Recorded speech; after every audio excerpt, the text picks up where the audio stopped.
my friend! How fortuitous to run into you in this most intoxicating place! I'd offer you a drink, but for some reason the workers won't let me borrow any of their wine. Cheapskates. You know, I once started my own wine business on Kos. It hit a bit of a snag when my investors, three brothers calling themselves the Cerberos, suddenly lost faith in me. But after they had a tragic run-in with a bloodthirsty Misthios, I was able to land on my feet. From then on, the streets of Kos overflowed with wine, and my purse overflowed with drachmi. Very sad about the Cerberus, though. Couldn't have happened to nicer people. As you can probably tell by all the grapes, this is one of Greece's many vineyards. Wine was an essential part of Greek culture, and this tour will take you through how it was made. In addition to being delicious, not to mention lucrative, wine was an important part of Greek economy. I promise I'll meet you at the end of your visit, my friend. See you soon!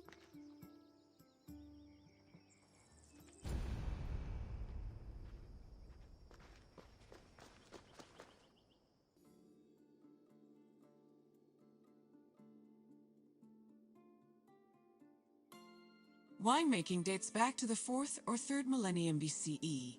It became widespread in Greece during the Bronze Age, and within centuries the Greeks had refined it further.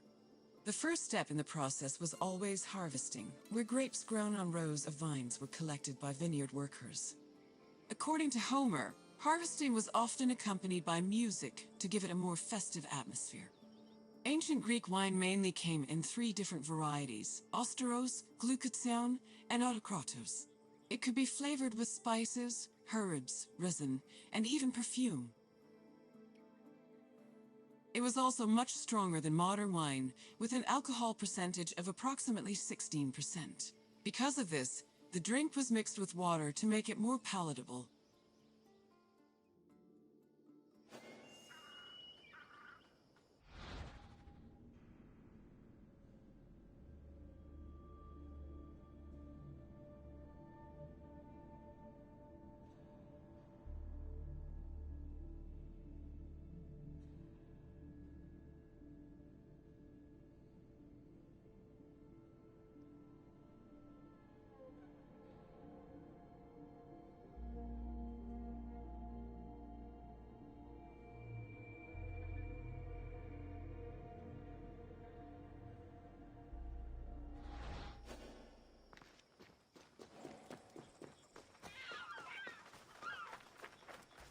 Grapes were dried to maximize the wine's sweetness and prevent it from turning into vinegar. In most vineyards, the drying process involved laying the grapes out on the ground under the heat of the sun, then covering them at night to protect them from accumulating dew. According to Hesiod's poem, Works and Days, the ideal time to dry grapes was 10 days and 10 nights. When they were finally completely dried, the grapes were collected in jars, just as they are today.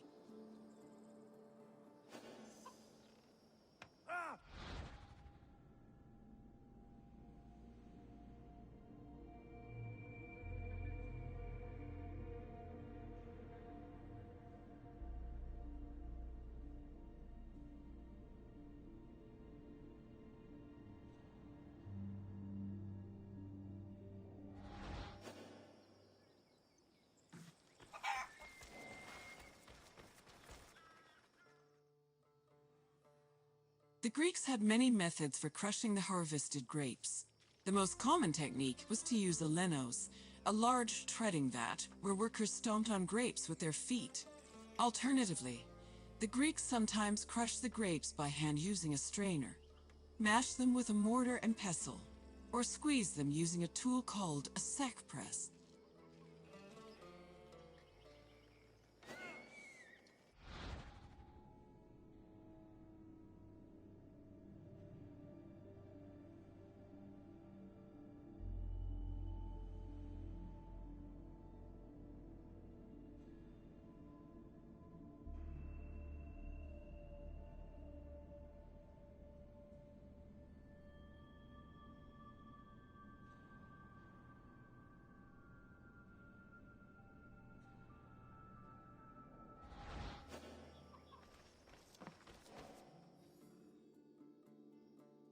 After the grapes were pressed, the resulting juice was poured into large containers called pithoi, where it fermented. Once fully fermented, the wine was filtered through an ethmos, or sack, which separated it from the residual yeast called lees. The wine was then placed in a special storage room. The room was half buried to keep it dry and maintain a consistent temperature of 15 degrees Celsius. These measures ensured the wine wouldn't lose any of its quality before being shipped to market.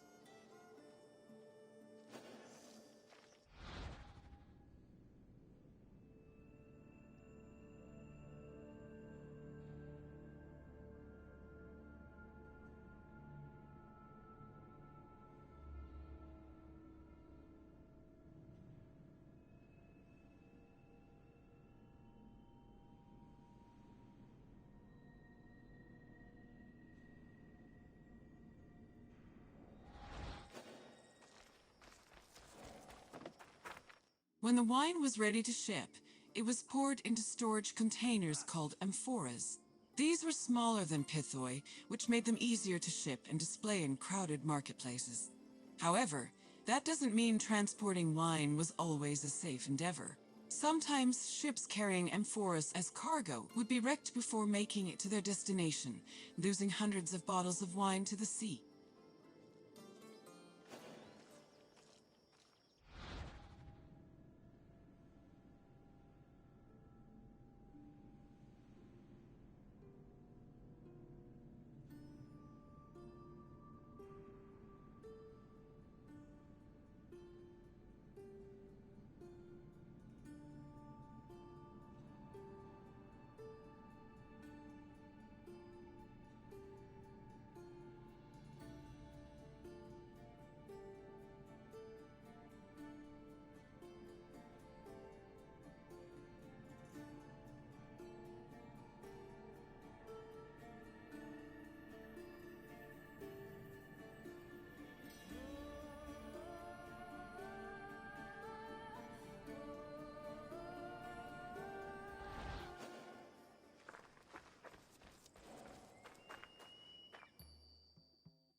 Ah, my friend, are you drunk with knowledge?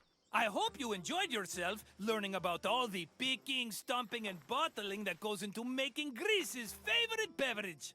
Maybe if my customers understood how hard winemaking was, they'd agree more with my perfectly reasonable prices. But let's talk about something else, yes? What else can I do for you? You want your intelligence tested? Well, let me tell you, my friend, no one is more qualified for that task than me. Let's get started. What container was used to ship wine to the market? Yes, wine was stored in amphoras during its long journey to market. Here's another question. Which of the following wasn't a type of wine variety? No, Автокраtor was wine of the medium sweet variety, but don't give up yet. No, Avstyros was a dry kind of wine. Try again. Glycazon was the sweetest type of wine, and my personal favorite, but it is not the correct answer. Try another one. Correct. Thasos was an island famous for its vineyards, not a specific type of wine. Just one more question to go, my friend. Which part of the winemaking process created the grape juice necessary for wine? Fermentation was what turned the juice into wine, so no. But keep trying, my friend. No, the wine was only shipped when it was fully fermented, filtered, and flavored. Try again. Harvesting grapes was actually the first step. Try a different answer. That's the one! The harvested grapes were pressed in a linos, often by the feet of vineyard workers. Just try not to think about that last part whenever you have a cup of wine. You know your wine. You're as good with facts as I am with money, and that's really saying something. If you say so, my friend, I hope we see each other again soon.